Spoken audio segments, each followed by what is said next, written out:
Lighting pilots and verifying burner operations of open-top burners and griddles. All burner configurations are equipped with standing pilots, allowing for instant appliance use and low maintenance. Lighting should be infrequent, except during initial startup or after a full appliance shutdown.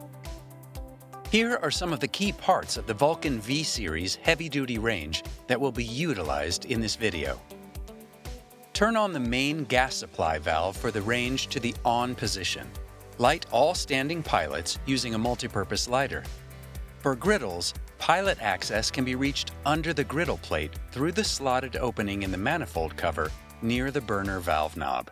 After the pilot is lit, turn the burner valve knob to on to ensure operation.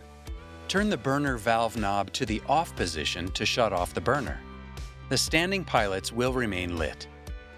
If burners fail to light, turn off all valve knobs. Refer to your operations manual or call an authorized installation or service technician. Now you are ready to use your Vulcan range.